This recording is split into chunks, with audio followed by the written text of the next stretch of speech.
Nickel Noodles here, and today we'll be playing Don't Eat the Cashier.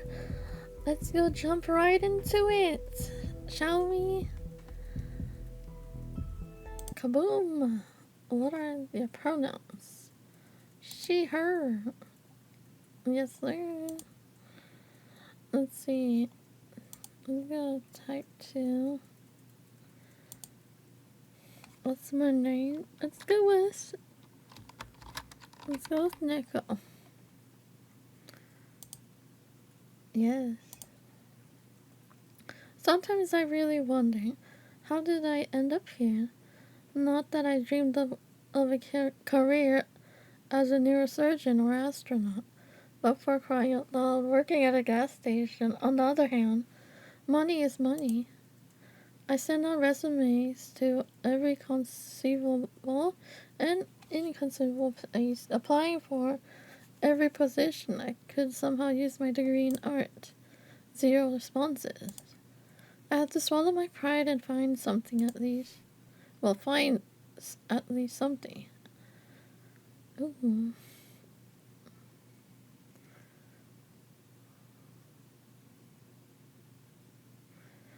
I found this note stuck to the glass of the bus stop. Food for mouth? Seriously? This guy's got a style of his own. Apparently, the manager is this eccentric dude, or is this their new marketing tactic of grab attention? Whatever. People often told me that I have my quirks too, and even if they haven't seen my fursuit. Well, whatever. As long as he's not a complete jerk who'll hit on me or make me scrub the floors with a toothbrush.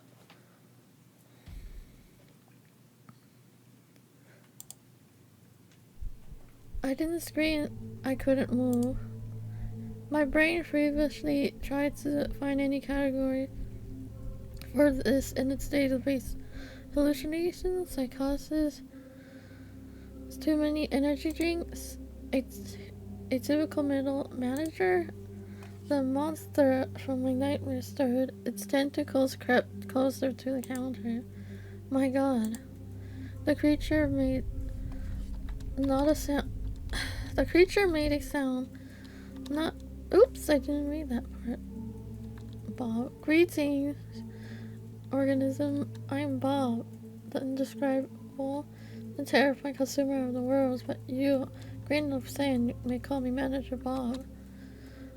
No, this can't be real. I'm dreaming. I need to wake up. You will sell food for mouths and obey me, for I am agent. Memorize the rules of the establishment, for my patient is limited as a salary I offer you.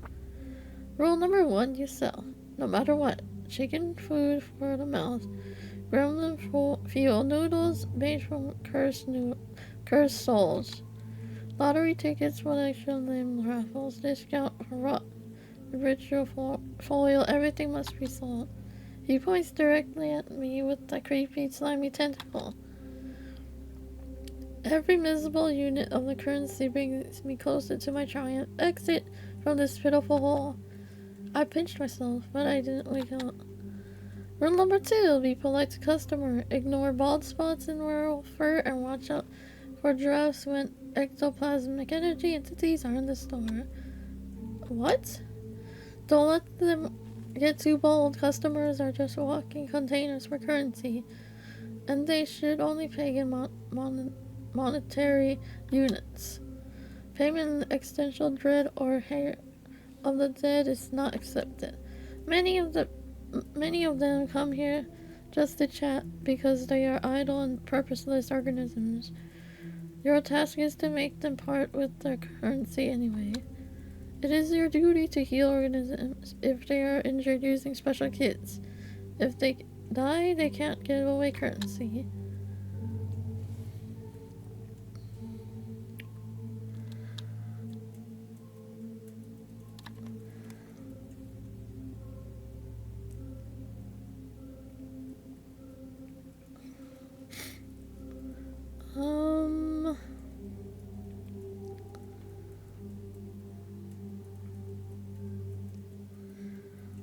Yeah, let's deal with this sound. Excuse me, dear sir. You seem to mention werewolves and my voice is as polite as possible. I managed to compress my primal screaming. Panic ensued typo and shoved it down. Leave it down. Werewolves, not to mention that yourself a giant meatball tentacles damn you. I shall answer your question, curious polite organism. Werewolves and ectophones are entities are just a few examples of the many insignificant life forms that frequent this establishment. What unites them is that they are all slaves to consumption, just like your kind. As for my nature, I am your immediate supervisor and the guarantor of your future financial prosperity. I am at a gas station for monsters. I got a job with Katuzo for minimum wage. That is all. This is all you need to know.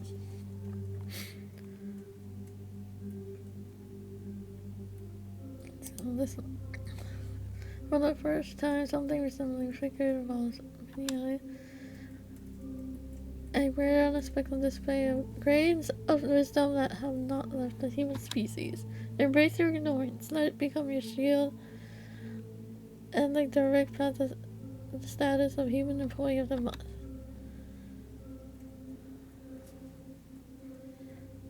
And what does a human employee get a month get? A cash bonus of 25 cents. I understand you here are extremely excited about this, but that's not all. You also have access to Elite Manager's restroom for one full work cycle. During its use, there's only 7% chance that you'll be transported to a dimension of endless pain, suffering, and unimaginable torment. Truly generous. He suddenly places a jar in front of the counter. And at last, remember, organism, this tip container must be filled with money by the end of your wake cycle. If the bottom of the jar is visible, you will clean the sanitary room with this object in the dimension of absolute horrors and suffering for 2,510 years. I couldn't take my eyes off the fork and potential tool for my eternal servitude. At this moment, my mind is fully calculated. Yes, I was hired by a multi-eyed cosmic architect squid. Yes, my clients will be non-human. And yes, I'll be threatened with a fork and eternal toilet cleaning. How could anyone clean anything with a fork? The same will happen if you think of escaping before the end of your work contract. My ocular sensorium perceives the subtlest of matters. It will detect it in any corner of this pitiful planetary sphere. Crap, I'm stuck here. I'm trapped. Do you understand, organism? Yes, sir. Acceptable. Goodbye, organism. Good luck in your currency execution and button pressing. Oh my god.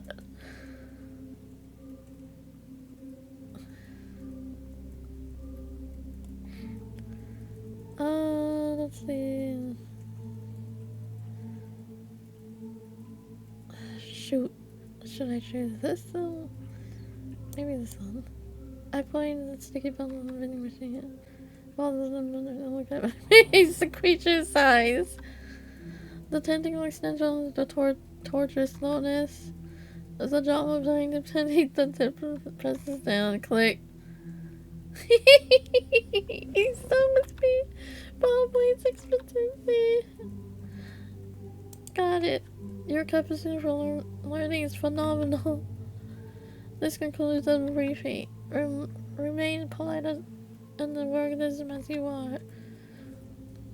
He didn't turn around as a human with his tentacles, but simply shifted his entire mass in another direction with a soft gurgling sound as he waddled into the lady. Finally, he left me alone. The silence of the gas station was broken only by a hum of refrigerators containing juicy juices and the buzzing of the neon lamp on my head.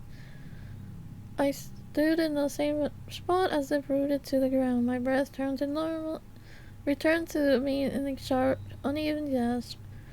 My hands were shaking. The tip jar which I needed to fill to avoid any dimensional ancient horror still stood proudly on the counter. Okay. So, what just happened? Option 1. I've gone insane.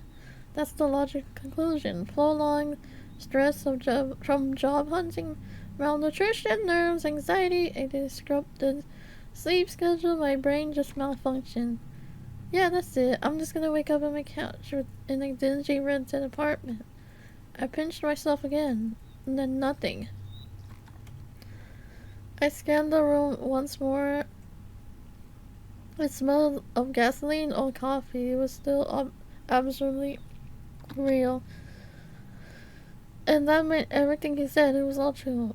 Well, werewolves, vampires, tips, the fork, a hysterical laughter, and a scream of terror welled up in my throat, but I held it back.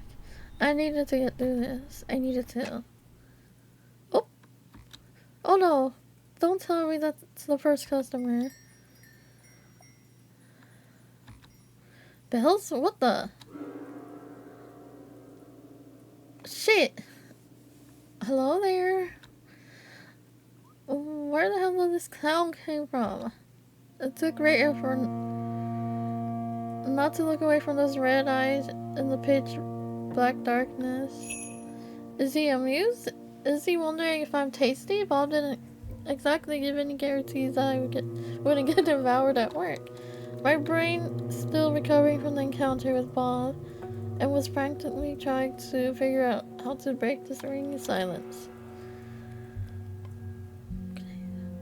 Ooh, let me just do the little save, just in case.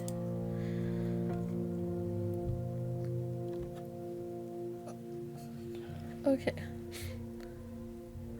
You can't just appear at the creepy. You can't sound the sound of a creepy piano, sir. Isn't it strange that I work at a gas station for calling yet you are the one who wears the jesters at?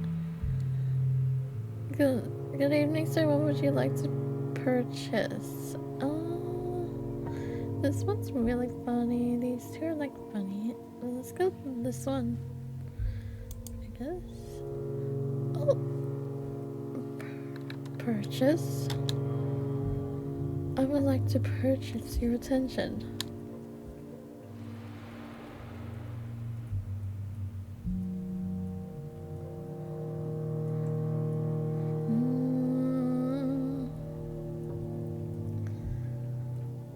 Oh my goodness.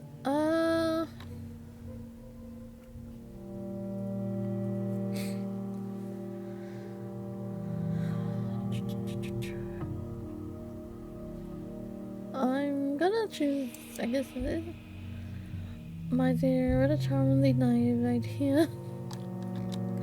Nothing of value is truly free, especially when it comes to such a beautiful modest lady. However, I'm not one of those who think modesty befits anyone. I believe it needs to fit on like trousers, which is my least favorite piece of clothing.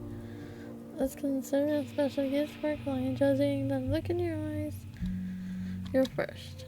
I don't even know what's better, this guy as my first customer or exoplasmic entity or ectoplasm. My god, another crazy person with a strange way of speaking. It seems like he's in the mood for a chat. So, what is a beautiful, charming lady like you doing in a such dreadful, dirty island of misfortune? Or rather, what is a place like this doing with such a charming lady as you? Oh wait, where are my manners? I suppose I must introduce myself. I have many names, most of which are not fit to be spoken in the company of a lovely lady. The nicest I've heard is the Mad King, a title I plan to pass from me to myself from the coming centuries. My mortal mother named me Dayron. your hand.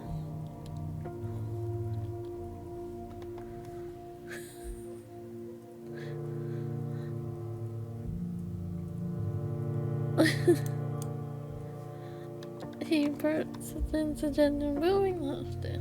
Your mother was truly a wise woman. A master stroke self-preservation. I haven't been rebuffed so delightfully in, well, at least at a century. Others prefer to use their enchanted swords and pitchforks. And they forget words can wound too. But perhaps I can still melt your heart. I have eternity for that. Literally. May I know your name? My name is Neko. I am also a queen of the gas station.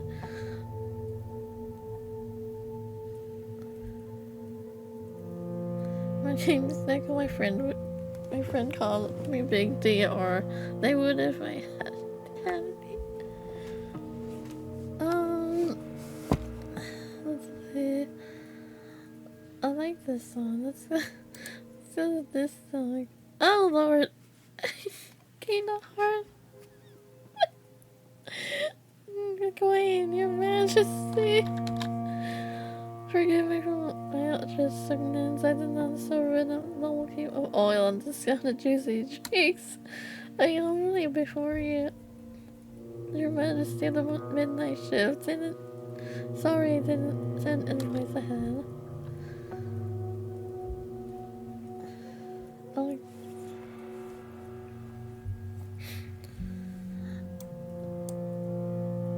I parted from the lips from the queen herself.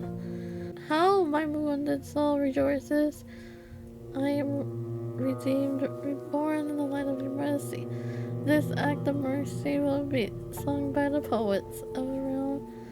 Those who still can rhyme rather than just wallow in alcoholic oblivion. You know, my company especially interesting effect of artistic types, as I've discovered. Nothing surprising there. It seems like I've gotten married myself, or halfway there, or maybe it happened around the time I decided to become an artist.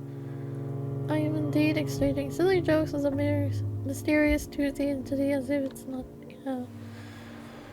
Maybe I just adapted this new profession really quickly, or perhaps I just stashed a steel bag. I can't shake the feeling that this clown is about to explode himself or blow me up. I feel like my brain is turning to jelly.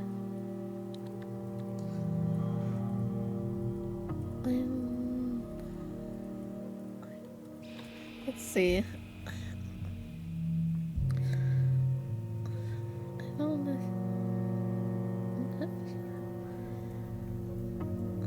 I don't understand. Actually,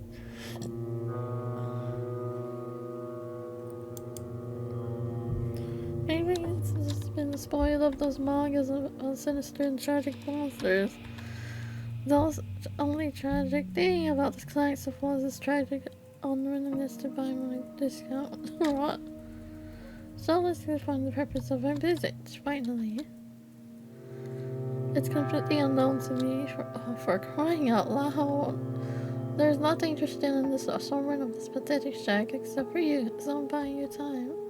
Let's have dinner, I'm sure you're hungry. Oh no. Allow me to create a more pleasant atmosphere for us. I'm shivering. That's the icy wind. He just teleported me out from a gas station to a radioactive dump to my gas station. My jar, and the jar is gone. My freaking jar!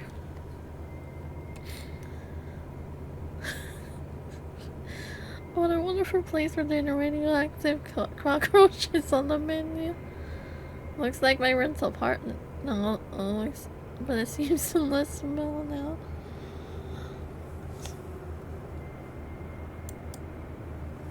You really don't like the change, do you?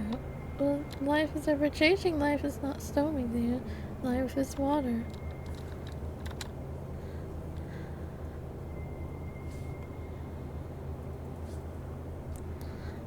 I can't go on without familiar landscapes already. The ruined lands make me melancholic. Melancholic, my bad. Because all the fun happened without me. Disgusting. Allow me.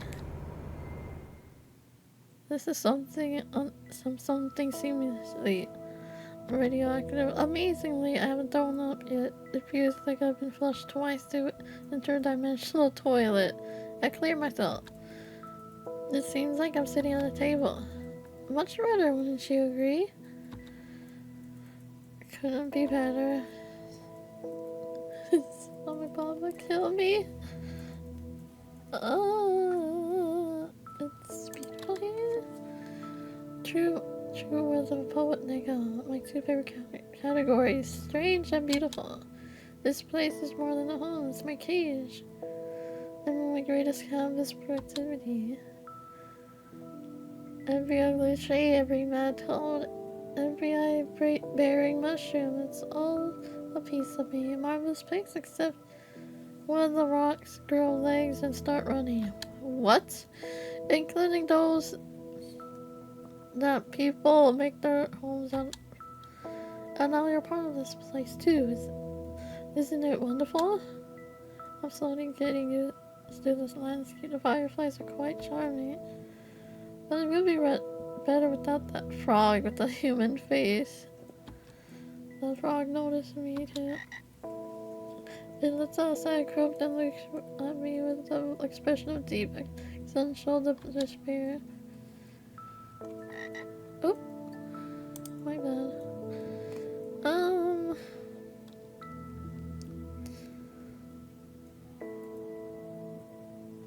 Yeah, who's that? Oh, that's Laura. One of the bravest souls who dared to challenge my authority. My dear friend who walked the path of adventure. However, he didn't foresee the possibility of turning into a frog on a whim. He even tried to wield a sword with his tiny froggy legs, fought to the end, a true warrior. Now, however, his foes are mosquitoes and bigger frogs. Tell me, dear, does he bother you? Is his little existential froggy crisis, is it ruining the ambience? He looks at me with interested expression. I really don't mind. They don't mind excellence. I think he is aesthetically a living monument to the constant poor life choices. Lorelai, did you hear it?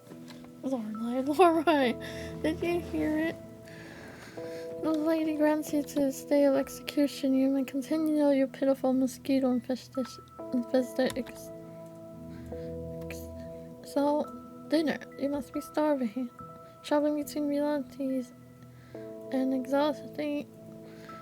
It must be exhausting.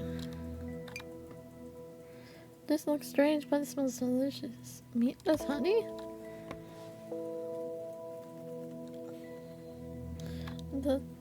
Next to the meat, a purple soup, possibly made from the less fortunate cashier.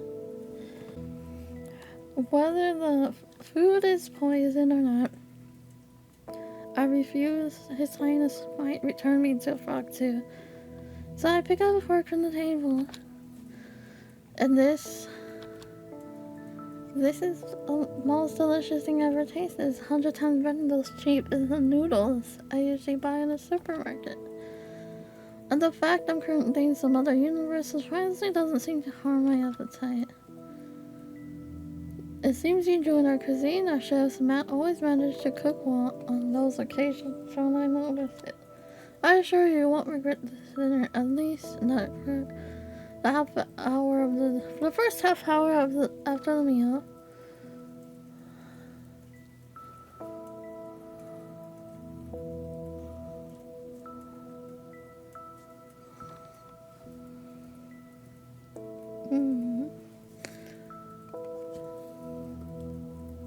Yeah, why is he doing all this, huh? Let's do that. I delight suddenly pointless questioning to my family. Because alternate rushing gray, predictable boredom. Roger here, they call it because for the first time in a very long time, you're not boring. You feel me less than my subjects do, and you hold a meaningful, albeit questionable conversation like my subjects. Believe me, when your interlocutor's mind is sturdy as a wet paper, all the joy of conversation quickly evaporates.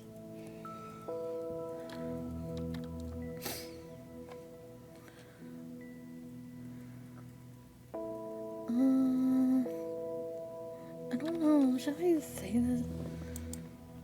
I thought meaningfully, truly on the mysterious source, my best not to delve into it.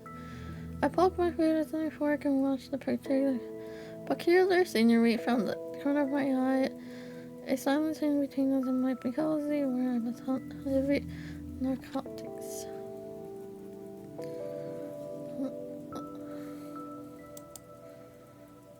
I'm glad you asked. It's right here in our plate. Just kidding, I do need some time to take a see. The writing flea has its own charm, very disgusting ones. The common or firefly are beautiful, but they're dumb and noisy, and as we know, only what's empty inside makes noise, or what's in my head, it's always ringing. I think it's a dog. It loves its owner with its little heart. Whether they are saint or serial killer and doesn't notice the difference. It lives a consistent, joyful state of a blissful ignorance and misplaced enthusiasm.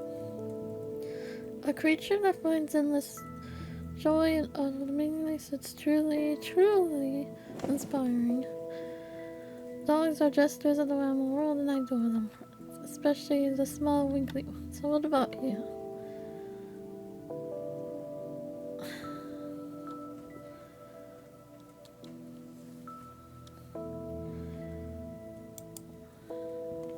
Oh, indeed. They are the true rulers in this reality. Tiny furry gods have apathy and disdain, and we are their obedience, foolish caretakers. But I've been lucky not to escape their tyranny and enjoy it my own and feed those around me. I return to my meal and I chew another bite. I hear his highness voice. By the way, how does the meat taste?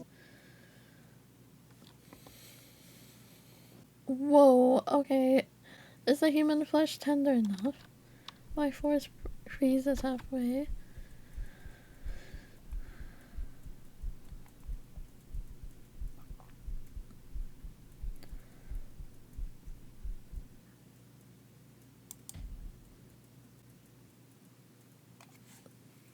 We discussed something terribly placed on me against the tree without I can't remember saying someone so shocked in my life. His mad green vanished, his eyes wide, his fork face halfway to his mouth. Oh no, one precious, glorious, sweet moment, the Lord of Chaos is completely utterly baffled. My dear, you are a true treasure. You didn't just call my bluff, you raised it high to the stakes. No, certainly not human. It's just medicine. As far as I can tell by taste, not very intelligent. It's definitely not Timmy or our carpenter who unexpectedly disappeared near the large kitchen cauldron, perfectly sized to fit in it. Definitely not. I personally issued several degrees related to cannibalism, perhaps even concerning its prohibition. But that's besides the point. I rarely have visitors, and I could tell you about other interesting guests. After all, it's the most fascinating thing I can share with you. For a place where mushroom with eyes grow, it can occur to be dull here. Shadow in the clearing thicken and stir as they detach from the gnarled trees, rising from the ground like blacking spread across the wall. Dancing and intertwining, they they perform at their master's whim. Behold, this incredibly crooked castle, my dear. The crooked to the point of absurdity. Sadly, in reality, its curves look far aesthetic, but give the creator some leeway for the expressiveness. Many brave and not so bright souls have tried to conquer this terrifying, dark, eerie, crooked castle. So many that it became even more crooked.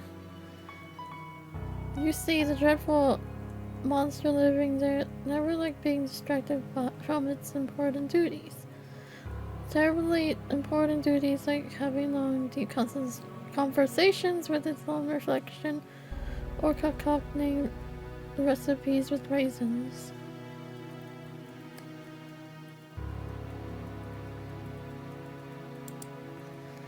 The monster was a tyrant and magnanimous. He sowed chaos and disorder mostly on purpose. He had countless opportunities for creativity and wasn't afraid to use them. He made people believe they were pigeons and others that they were grains. He wouldn't allow his best servants to have windows, fearing that the moon and both suns would get envious and want to take them away, and he demanded that he seal the gaps in the doors well. He locked the wizards who came to him for magical gifts in the laboratory, and promised them power if they invented a kettle that could boil everything except water.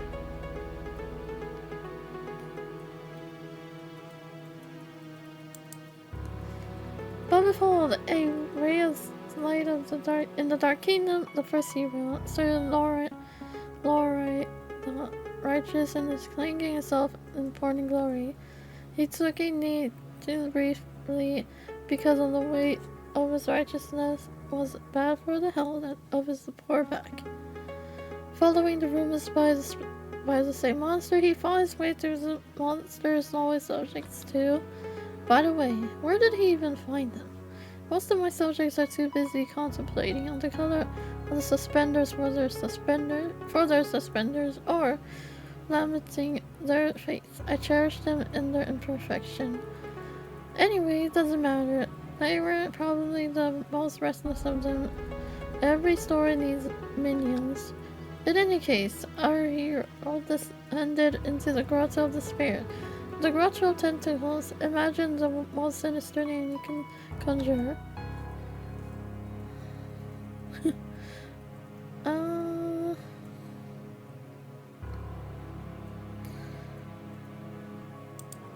Indeed, it is a place where one can so wonderfully despair.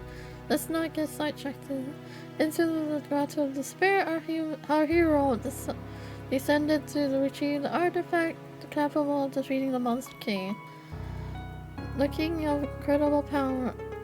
A bit shoddily crafted, but I assure you it looks more aesthetic in real life. However, the brave knight didn't know that the incredible power of the ring, its 440 pounds weight, that was its only magical property. The only incredible thing about this ring was its incredible stupidity and uselessness. The realization that he had spent weeks of his life on a divinely heavy paperweight and sun-crushing thought that he should have become a baker instead of a hero just to get some sleep. Well, it broke his poor noble mind, not that his mind was ever intended for serious burdens.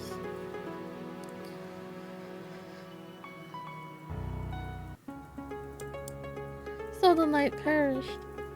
But then along came Elmer Eagle Eye.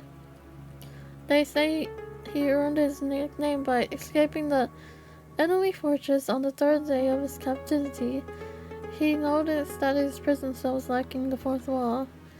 The archer of the legendary skill who tried to kill me with his precise shots constantly during breakfast, while baiting at the balls during sleep, and even while I was devising a plan to get rid of him. The audacity. I hate just killing them. Turning them into madmen is much more fun. And I bestowed a little crest on the elf as well. I made it so that every time he drew his bowstring, he'd hear the most annoying melody to his ears.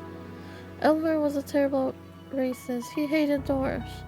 So naturally, the melody became the national anthem of the dwarves, played in a loop by a bagpipe orchestra. The pure rage it provoked derailed his aim every time.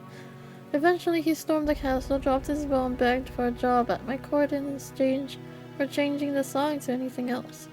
He was desperate, and I was a villain. Everything aligned incredibly well. Now he's my royal huntsman. The dwarf march is replaced with the lively elven sea shanty, and let no one dare accuse me of being callous and heartless. Now he has a salary, good food, clothing, entertainment, and a full guarantee of non-disrememberment.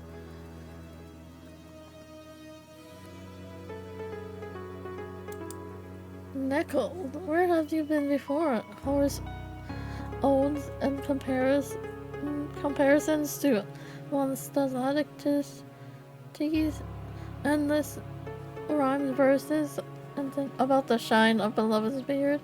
It's refined, devilish thing. Why couldn't I think of it myself? To torment a man of not with sounds of war and patriotism, but clumsy, heartfelt caterwauling of speeches he devises, turning a love song into an instrument of pure, retching agony. Brilliant. Well, I'll steal your idea for the future. And finally, the witch, in a closet, giant hats, under which you could really fit another witch. She tried a different approach. Subjective seduction. She attempted to charm me to gain my trust, to become my spouse, a fatal miscalculation. She didn't consider the fact that I would never trust big hats or people, especially when both come hand in hand. And those who wear suspenders and a belt at the same time, a person who doesn't even trust their own pants certainly doesn't trust of his highness. Then again, I don't trust his highness either. I don't trust myself, especially the left side of my brain, especially on Thursday. But back to hats.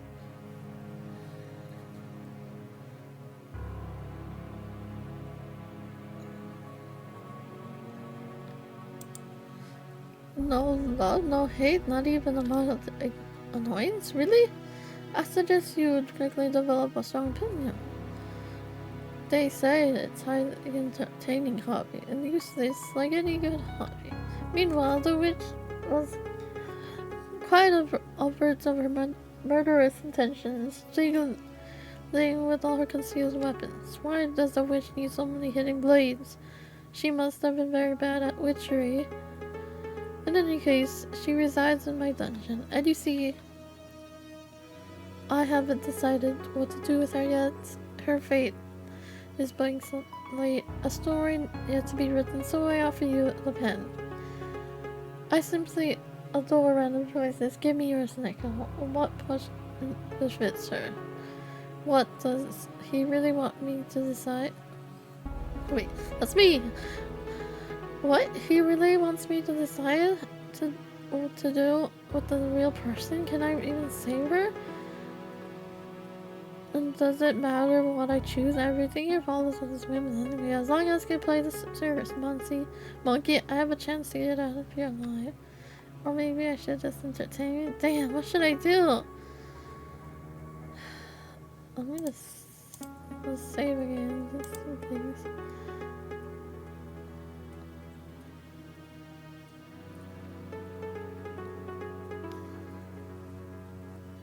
Let's try this.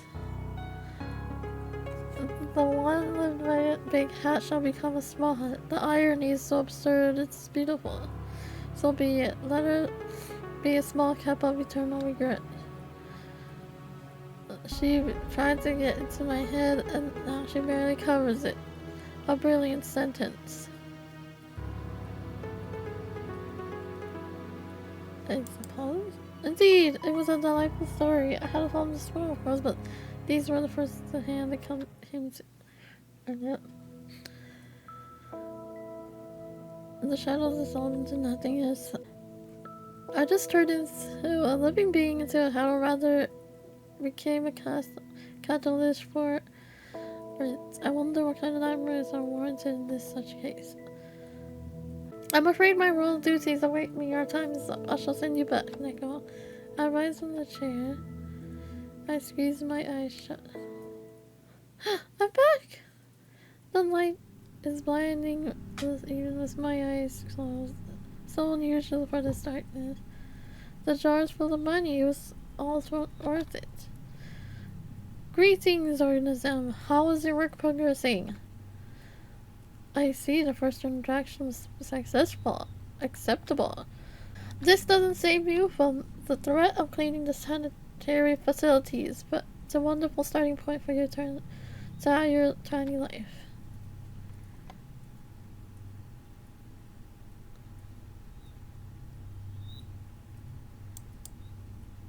Excellent. Maintain this level of productivity.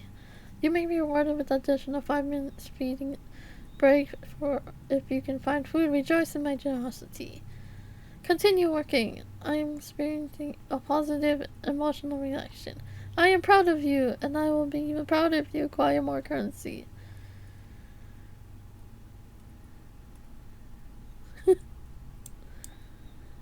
Your comment regarding the shine of my appendages is noted, organism. The secret is meticulously. I'm polishing them with void of bib okay slime.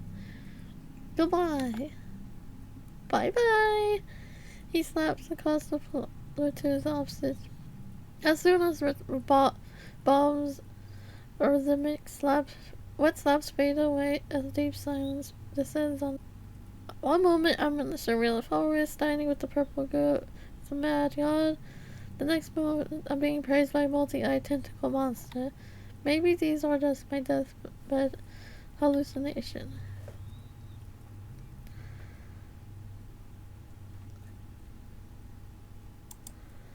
I'm a journal one junk disgusting. Now I deliver that too. In the midst of my contemplation. Terrifying sound emerged from my lungs. Unfair bills, unacceptable large numbers. Of course, what else could have shocked me so much if not that? Steps another visitor. This one decided to come into the door for a change. He seems unwell. I hope he doesn't knock over my shelves of shampoo with Jojo oil and Lily is on his way. This is where I'm going to end this part 1 of the series. Tell me what you think. Do you like the two characters so far, Bob and Dara? Oh, I think they're really good characters. I enjoy interacting with them. And don't forget to subscribe, like, and comment like always. And don't forget to hit the bell to get notified whenever I upload a new video. I love you all so much, and I hope you have a wonderful day, afternoon, or night, wherever you are. Bye bye!